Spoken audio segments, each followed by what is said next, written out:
CM ಸ್ಥಾನದಲ್ಲಿದ್ದರೆ 5,000 ಕೊಡ್ತಿದ್ದೆ ಅಂತ ಹೇಳ್ತಾ ಇದ್ದಾರೆ. ನಾನು CM ಸ್ಥಾನದಲ್ಲಿ ಒಂದು ವೇಳೆ ಏನಾದರೂ ಇದ್ದರೆ ತೆರಿಗೆಯ ಹೊರೆ ಹೊರಿಸ್ತಾ ಇರಲಿಲ್ಲ, 5,000 ಕೊಡ್ತಾ ಇದ್ದೆ ನಾನು ಅಂತ ಮಹಿಳೆಯರಿಗೆ ತಿಂಗಳಿಗೆ 5,000 ರೂಪಾಯಿ ಕೊಡುವ ಮಾತು ಇಲ್ಲಿ ಕೇಳಿ ಬರ್ತಾ ಇದೆ.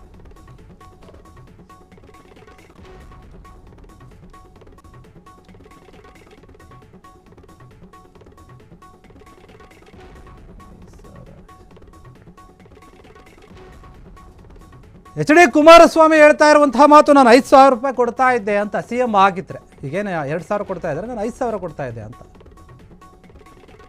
ತೆರಿಗೆ ಒಂದು ಹೊರೆಯನ್ನು ಹೊರಿಸ್ತಾ ಇರಲಿಲ್ಲ ಮಹಿಳೆಯರಿಗೆ, ನಾನು ತಿಂಗಳಿಗೆ 5,000 ರೂಪಾಯಿ ಕೊಡ್ತಿದ್ದೆ ಅಂತ ಶ್ರೀರಂಗಪಟ್ಟಣದಲ್ಲಿ ಕೇಂದ್ರ ಸಚಿವ HD ಕುಮಾರಸ್ವಾಮಿ ಹೇಳಿಕೆ ಕೊಟ್ಟಿರುವಂಥದ್ದು.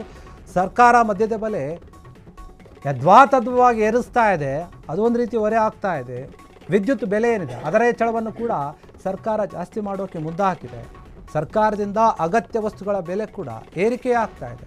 ಈಗ ಸಾಲು ಸಾಲಾಗಿ ಏರಿಕೆಗಳನ್ನು ಕಾಣ್ತಾ ಇದ್ದಾರೆ ಕರ್ನಾಟಕದ ಜನತೆ. ಸರ್ಕಾರದ ನಡೆಗೆ ರಾಜ್ಯದ ಜನರು ಏನು ಮಾಡಿದ್ದಾರೆ, ಒಂದು ಕಷ್ಟದಲ್ಲಿ ಸಿಲುಕಿದ್ದಾರೆ, ಮತ್ತು ಭ್ರಮ ನಿರಾಯಾಸರಾಗಿಬಿಟ್ಟಿದ್ದಾರೆ. ಜನ ವಿರೋಧಿ ಸರ್ಕಾರ ಇದೆ ಕಾಂಗ್ರೆಸ್. ಇದು ಕರ್ನಾಟಕದಲ್ಲಿರುವಂತಹ ಸರ್ಕಾರ ಜನರಿಗೆ ಉಪಯೋಗವಾಗುವಂತಹ ಯಾವ ಕೆಲಸಗಳನ್ನು, ಅಭಿವೃದ್ಧಿ ಕೆಲಸಗಳನ್ನು, ಯೋಜನೆಗಳನ್ನು ತರ್ತಾ ಇಲ್ಲ ಅಂತ ಹೇಳಿ HD ಕುಮಾರಸ್ವಾಮಿ ಕಿಡಿಕಾರಿದ್ದಾರೆ. ಸರ್ಕಾರವನ್ನು ಕಿತ್ತು ಒಸಿಬೇಕು. ಮುಂದಿನ ಒಂದು ಬರುವಂತಹ ಚುನಾವಣೆ ಏನಿದೆ 2028ರ ಚುನಾವಣೆಯಲ್ಲಿ ನಮ್ಮನ್ನೇ ಗೆಲ್ಲಿಸಿ ಅಂತ ಕೇಳ್ತಾ ಇದ್ದಾರೆ. 5 ವರ್ಷ ಅಧಿಕಾರ ನಮಗೇನಾದರೂ ಸಿಕ್ಕರೆ ನಾವು ನಿಮಗೆ ಪ್ರಾಥಮಿಕ PUC ಹಂತದವರೆಗೂ ಕೂಡ ಫ್ರೀ ಶಿಕ್ಷಣವನ್ನು ಕೊಡ್ತೀವಿ. ಯಾಕಂದರೆ ಈ ಹಿಂದೆ ಚುನಾವಣೆಯಲ್ಲಿ ಪಂಚರತ್ನ ರಥಯಾತ್ರೆ ಎನ್ನುವಂತಹ ಯೋಜನೆಗಳನ್ನು ಇಟ್ಟುಕೊಂಡು ಪ್ರಚಾರಕ್ಕೆ ಹೋಗಿತ್ತು JDS ಪಕ್ಷ. ಕುಮಾರಸ್ವಾಮಿಯವರು ಹೋದ ಕಡೆಯೆಲ್ಲ ಕೂಡ ಸಾಕಷ್ಟು ಜನ ಸೇರ್ತಾ ಇದ್ರು, ದೊಡ್ಡ ದೊಡ್ಡ ಹೂವಿನ ಹಾರಗಳನ್ನು ಹಾಕ್ತಾ ಇದ್ರು. ಅದೇ ಹೂವಿನ ಹಾರದ ವಿಚಾರವಾಗಿ ಒಂದು ಬುಕ್ ಆಫ್ ರೆಕಾರ್ಡು, ಗಿನ್ನಿಸ್ ರೆಕಾರ್ಡನ್ನು ಕೂಡ ಮಾಡಿದ್ರು ಕುಮಾರಸ್ವಾಮಿಯವರು. ಅಷ್ಟು ದೊಡ್ಡ ಮಟ್ಟದ ಜನ ಬೆಂಬಲ ಸಿಕ್ಕಿತ್ತು. ಆದರೆ ಚುನಾವಣೆಯಲ್ಲಿ ನಿರೀಕ್ಷೆ ಮಾಡಿದಂತಹ ಸ್ಥಾನಗಳನ್ನು ಗೆಲ್ಲೋಕ್ಕಾಗಲಿಲ್ಲ JDSಗೆ. ಈಗ ಮತ್ತೆ ಕಾಂಗ್ರೆಸ್ ಸರ್ಕಾರದ ವಿರುದ್ಧ ಮಾತನಾಡ್ತಾ ಇದ್ದಾರೆ, ನಮಗೆ ಅಧಿಕಾರ ಕೊಡಿ, ನಾನೇನಾದರೂ CM ಆಗಿದ್ದರೆ ಹೆಣ್ಣುಮಕ್ಕಳಿಗೆ ಏನು 2,000 ಕೊಡ್ತಾ ಇದ್ದಾರಲ್ಲ, ನಾನು 5,000ನೇ ಕೊಡ್ತಾ ಇದ್ದೆ. ಮತ್ತು ರಾಜ್ಯದ ಮೇಲೆ ಸಾಲದ ಹೊರೆಯನ್ನು ಕೂಡ ಹೊರಿಸ್ತಾ ಇರಲಿಲ್ಲ. ಈ ರೀತಿಯಾಗಿ ಬೆಲೆಗಳನ್ನು ಜಾಸ್ತಿ ಮಾಡ್ತಾ ಇರಲಿಲ್ಲ. ಟಿಕೆಟ್ ದರ ಆಗಿರ್ಬೋದು, ಅಗತ್ಯ ವಸ್ತುಗಳ ದರ ಆಗಿರ್ಬೋದು, ಬೇರೆ ಬೇರೆ ದರಗಳನ್ನು ಏರಿಸ್ತಾ ಇದೆ. ಇದು ಜನ ವಿರೋಧಿ ಸರ್ಕಾರ ಆಗಿ ಬದಲಾಗ್ತಾ ಇದೆ. ಈ ಸರ್ಕಾರವನ್ನು ಕಿತ್ತೆಸೆಯಬೇಕು. ಅದರ ಪಣವನ್ನು ನಾನು ತೊಟ್ಟಿದ್ದೀನಿ.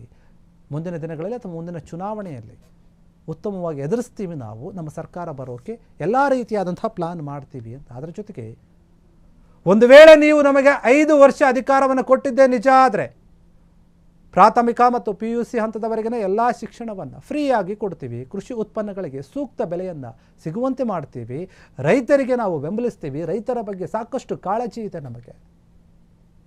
ಅದನ್ನು ನಾವು ಮತ್ತೆ ನಿಮಗೆ ತೋರಿಸ್ತೀವಿ. ಯಾಕಂತಂದರೆ ಈ ಹಿಂದೆ ರೈತರ ಸಾಲ ಮನ್ನಾವನ್ನು ಮಾಡಿದ್ದು ಕುಮಾರಸ್ವಾಮಿಯವರೇ. ಹೀಗಾಗಿ ರೈತರಿಗೆ ಇವ್ರ ಮೇಲೆ ಸ್ವಲ್ಪ ದೊಡ್ಡ ಮಟ್ಟದ ಒಲವಿದೆ. ಆದರೆ ಅದು ಚುನಾವಣೆಯಲ್ಲಿ ಮಾತ್ರ ಸಿಗ್ತಾ ಇಲ್ಲ. ಪ್ರತಿ ಬಾರಿಯೂ ಕೂಡ ಚುನಾವಣೆಗೆ ಹೋದಂತಹ ಸಂದರ್ಭದಲ್ಲಿ JDS ಪಕ್ಷಕ್ಕೆ ಚುನಾವಣೆಯಿಂದ ಚುನಾವಣೆಗೆ ಕ್ಷೇತ್ರಗಳನ್ನು ಕಳೆದುಕೊಳ್ತಾ ಬರ್ತಾ ಇದೆ. ಆದರೆ ಈ ಬಾರಿ ತನ್ನ ಪಕ್ಷದ ಶಕ್ತಿಯನ್ನು ಹೆಚ್ಚು ಮಾಡಿಕೊಳ್ಳೋಕೆ JDS ತನ್ನದೇ ಆದಂತಹ ಪ್ಲಾನ್ಗಳನ್ನು ಹಾಕಿಕೊಂಡಿದೆ. ಅದರ ಜೊತೆಗೆ BJPಯ ಜೊತೆ ಹೋಗೋಕ್ಕೂ ಕೂಡ ಪ್ಲಾನ್ ಮಾಡ್ತಾ ಇದೆ. ಆದರೆ ಈಗ ಕುಮಾರಸ್ವಾಮಿ ಅವರು ಹೇಳ್ತಾ ಇರುವಂಥದ್ದೇನು, ನಾನು CM ಆಗಿದ್ದರೆ ಈಗಿರುವಂತಹ CM ಏನು 2,000 ಕೊಡ್ತಾ ಇದ್ದಾರಲ್ಲ, ನಾನು 5,000ನೇ ಕೊಡ್ತಾ ಇದ್ದೆ. ಇವರು ಗ್ಯಾರಂಟಿ ಯೋಜನೆಗಳಿಗೆ ಹಣವನ್ನು ಉಪಯೋಗ ಮಾಡಿಕೊಂಡು ಬೇರೆ ಅಭಿವೃದ್ಧಿ ಕೆಲಸಗಳಿಗೆ ಯಾವುದನ್ನು ಕೂಡ ಸರಿಯಾದ ರೀತಿಯಲ್ಲಿ ಮಾಡ್ತಾ ಇಲ್ಲ, ಗಮನ ಕೊಡ್ತಾ ಇಲ್ಲ.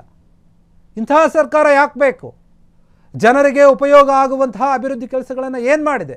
ಬರೀ ಗ್ಯಾರಂಟಿ ಯೋಜನೆಗಳ ಬಗ್ಗೆ ಮಾತನಾಡ್ತಾರೆ, ಅಷ್ಟೇ ಮಾತಿರ್ತಾರೆ. ಅದು ಬಿಟ್ಟರೆ ಬೇರೆ ಏನೂ ಕೂಡ ಆಗ್ತಾ ಇಲ್ಲ ರಾಜ್ಯದಲ್ಲಿ. ಹೀಗಂತ ಕುಮಾರಸ್ವಾಮಿ ರಾಜ್ಯ ಸರ್ಕಾರದ ವಿರುದ್ಧ ಗುಡುಗಿರುವಂಥದ್ದು. ಪ್ರತಿ ಬಾರಿಯೂ ಕೂಡ ಕಾಂಗ್ರೆಸ್ ನಾಯಕರಾಗಿರ್ಬೋದು, ಮಂತ್ರಿಗಳಾಗಿರ್ಬೋದು, ಎಲ್ಲರೂ ಕೂಡ ಯಾವುದೇ ಕ್ಷೇತ್ರದಲ್ಲಿ ಹೋದರೂ ಕೂಡ ಏನೇ ಕಾರ್ಯಕ್ರಮಗಳಾದರೂ ಕೂಡ ಮಾತನಾಡುವಂಥದ್ದು ಒಂದೇ ವಿಚಾರ, ಅದು ಗ್ಯಾರಂಟಿ ಯೋಜನೆಗಳ ವಿಚಾರ. ಈ ಗ್ಯಾರಂಟಿ ಕೊಟ್ಟಿರೋದ್ರಿಂದ ಕರ್ನಾಟಕದ ಜನತೆ ತುಂಬ ನೀಟಾಗಿದ್ದಾರೆ, ಖುಷಿಯಾಗಿದ್ದಾರೆ, ಆರ್ಥಿಕವಾಗಿ ಚೆನ್ನಾಗಿದ್ದಾರೆ ಅಂತ ಭಾವಿಸ್ತಾ ಇದ್ದಾರೆ. ಆದರೆ ಅದೇನೂ ಕೂಡ ಆಗ್ತಾ ಇಲ್ಲ. ಈ ರೀತಿಯ ಗ್ಯಾರಂಟಿಗಳನ್ನು ಕೊಟ್ಟು ಜನರ ಕಣ್ಣಿಗೆ ಮಣ್ಣೆರಚುವಂಥ ಕೆಲಸ ಮಾಡ್ತಾ ಇದೆ ಕಾಂಗ್ರೆಸ್. ಇಂತಹ ಸರ್ಕಾರವನ್ನು ಮುಂದಿನ ಚುನಾವಣೆಯಲ್ಲಿ ಸೋಲಿಸಬೇಕು. ನಮ್ಮ ಸರ್ಕಾರಕ್ಕೆ ಅಥವಾ ನಮ್ಮ ಪಕ್ಷಕ್ಕೆ ಅಧಿಕಾರವನ್ನು ಕೊಡಿ. 5 ವರ್ಷ ನೀವು ಅಧಿಕಾರ ಕೊಟ್ಟಿದ್ದೇ ಆದರೆ ನಾವು ಬೇರೆ ಬೇರೆ ರೀತಿಯಾದಂಥ ಯೋಜನೆಯನ್ನು ತರ್ತೀವಿ, ಅದು ಕೂಡ ಉಪಯೋಗ ಆಗುವಂಥದ್ದು. ಈಗೇನು ಇವ್ರು ಕೊಟ್ಟಿದ್ದಾರಲ್ಲ ಗ್ಯಾರಂಟಿ ಯೋಜನೆ, ಆ ರೀತಿ ಆಗಲ್ಲ. ಮುಖ್ಯವಾಗಿ ನಾವು ಶಿಕ್ಷಣಕ್ಕೆ ಒತ್ತು ಕೊಡ್ತೀವಿ, ರೈತರಿಗೆ ಒತ್ತು ಕೊಡ್ತೀವಿ, ರೈತರ ಸಮಸ್ಯೆಗಳನ್ನು ಆಲಿಸ್ತೀವಿ, ರೈತರು ಬೆಳೆದಂತಹ ಬೆಳೆಗಳಿಗೆ ಸೂಕ್ತ ಬೆಲೆಯನ್ನು ಕೂಡ ಕೊಡ್ತೀವಿ ಅಂತ ಕುಮಾರಸ್ವಾಮಿ ಹೇಳಿದ್ದಾರೆ. ಕ್ಷಣ ಕ್ಷಣದ ಸುದ್ದಿಗಳಿಗಾಗಿ ಫ್ರೀಡಂ ಟಿವಿ ಸಬ್ಸ್ಕ್ರೈಬ್ ಮಾಡಿ, ಲೈಕ್ ಮಾಡಿ ಹಾಗೂ ಫಾಲೋ ಮಾಡಿ. ಹೊಸ ಸುದ್ದಿಗಳ ನೋಟಿಫಿಕೇಶನ್ಗಾಗಿ ಬೆಲ್ ಐಕಾನ್ ಮೇಲೆ ಕ್ಲಿಕ್ ಮಾಡಿ.